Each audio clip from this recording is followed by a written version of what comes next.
God, why is this taking so long? Did I miss my season?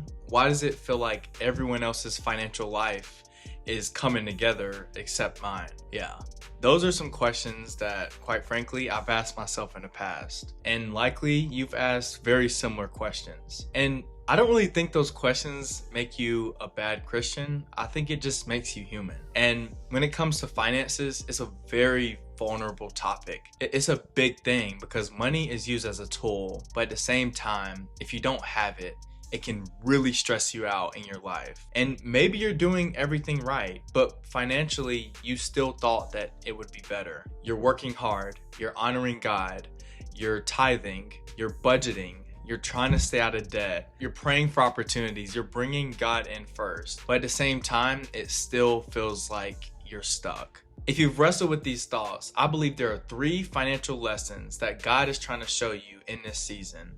And I've been learning them myself, but hopefully they can give you some encouragement in order to move forward. So without further ado, let's go ahead and dig right in. Lesson number 1, God is more concerned with your character than your comfort. There's a common question that we ask ourselves. Why is God making us wait? Just a bit ago, I was involved in a 4-car accident. I'm okay, but the accident wasn't my fault. The driver didn't have as much coverage to cover all 4 cars, and during this season, I feel like I'm getting punished for someone else's fault. I'm paying for my own rental. I am dealing with the consequences of the driver not having enough insurance coverage, and trust me, I've been talking to the adjusters during this season, but at the same time, I'm still paying out-of-pocket expenses that I didn't expect to from someone else's mistake. And that's not all the expenses I'm paying for. And it's not about that I can't afford it. I can afford it. It's just the fact that it's just very stressful. But during this season, I realized that God is teaching me something. He's teaching me how to be more assertive but respectful when it comes to getting what I want and making sure that we're meeting what I need, or we're accomplishing what I need in my life. He's teaching me during this season how to prioritize my finances and know what's important to pay for right now during this season. He's also showing me how to steward in stressful situations. I could easily go out and spend money on eating, or spend money on drinks, or spend money just because I'm stressed about a situation. Oftentimes, God develops our character before he starts to change our circumstances. But going back to the way that I was feeling, there's a difference between God's preparation and God's punishment. I don't necessarily think that God is punishing me during this season. I think he's preparing me. And since it's not over yet, I don't really know what that looks like. But I've also realized that there's certain things that you can control in your life, and there's certain things that you can't control in your life. In the scenario that I'm talking about now, with my situation that happened a few weeks ago, what I can control is I can't control submitting the documents to the insurance adjuster. I can control communicating with attorneys. I can control how grateful I am that the situation wasn't worse. And then there's the other things that you can't control. I can't control the timing of when my car is going to be claimed totaled or repairable. I can't control when they're going to pay that money out to me if they decide to. I can't control how much the other person had in their insurance before the accident. But at the same time, I should also trust God, because faith is the substance of things hoped for and the evidence of things not seen. But for the things that I can't control, I should give it fully to God and have faith in him. So those are the things you should do while you're waiting in your season. And then think about what God is trying to show you while you're waiting. I want to end this lesson with a Bible verse, and it's reading from Romans chapter 5, verses 3 through 4. And it reads, "Not only so, but we also glorify in our sufferings, because we know that the suffering produces perseverance, perseverance character, and character hope." So there are attributes, there are qualities, there are characteristics, there are skills that you're developing while you wait. All right, lesson number 2. Comparison is making you feel poorer than you really are. Josh, what does that mean? When we compare ourselves, and especially from a financial perspective, we feel like we're behind versus everyone else, which we don't know how everyone else's wallet looks. We don't know what they went through to get to where they are. We don't know what sacrifices they had to make in order to get to the position that they're in now. And so that's what's very dangerous, to compare ourselves, especially when we look from the outside. We look at houses, cars, careers, marriages, salaries, all the things that we see from the outside. But for some of those things, we don't know how much debt that person got into. We don't know if they had a family member pass away and they got a life insurance policy to pay for these things. We don't know if that person, like myself, got into a lot of debt to pay for school, or to pay for school to get to where I am in my career and my business. These are things that people don't necessarily think about. That's why it's so important to not compare yourself. Do not compare yourself.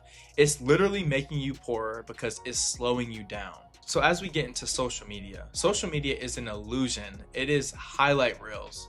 People are not going to post their struggles. They're not going to post things they're suffering with. They're not going to post the stressful moments. They're going to post all the highlight reels. What you should do is you should focus on investing in yourself. What skills can you start building now? What can you get involved in? How can you get the next promotion on your job?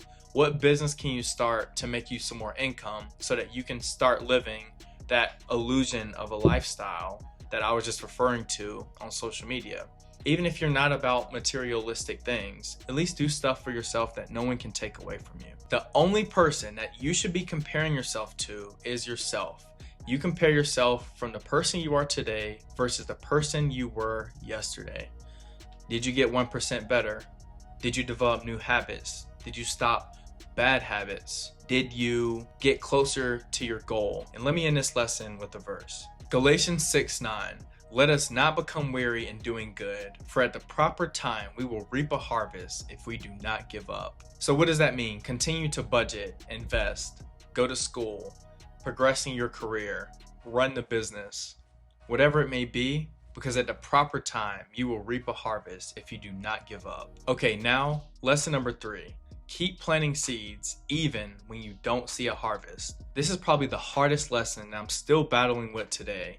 I have a demanding career, I have a media company, I network, I have family, friends, other relationships that I'm still navigating and trying to balance. You're not gonna plant a seed one day and expect it to bloom the next day. It doesn't happen. It takes time, it takes consistency. Continue to water that seed. As you continue to nurture that seed, that means praying over it. That means building a relationship with God. That means always doing the right thing while you're planting these seeds. Over time, God will come through and he will make it bloom. It may not be when you expect it, but it will be in his timing, which his timing is always perfect. Even if you're not involved in a lot of extracurricular activities or a business, or even you're not as involved with your investing, you could still control how you continuously plant seeds with your budgeting. And what does that mean? It means that you're preparing yourself to receive financial abundance. You're preparing yourself to maybe take a step back from work. You're preparing yourself to one day be able to donate or give to someone that may be in need. So be patient, stay consistent, pray, and when you start getting discouraged, try to reach out to a community around you that's doing similar things, or even if they're not doing similar things, then they could at least encourage you. That's if they have your best interest and they are believers as well. And so I want to also end this lesson with a Bible verse. And this Bible verse is Hebrews 11:1. And all these Bible verses are in the New International Version, NIV, and it reads, "Now faith is the confidence in what we hope for and the assurance about what we do not see." Remember, it's what we do not see. And as we zoom out, God has a bigger plan for all of our lives. And so I really hope that these 3 lessons that I've learned throughout my journey will encourage you. I pray that it pushes you. I pray that you remember these when you're going through a very discouraging time. Life be lifing. It happens to all of us. I appreciate your time, and let me know which one of these stuck out with you the most, and let me know in the comments what you struggle with the most.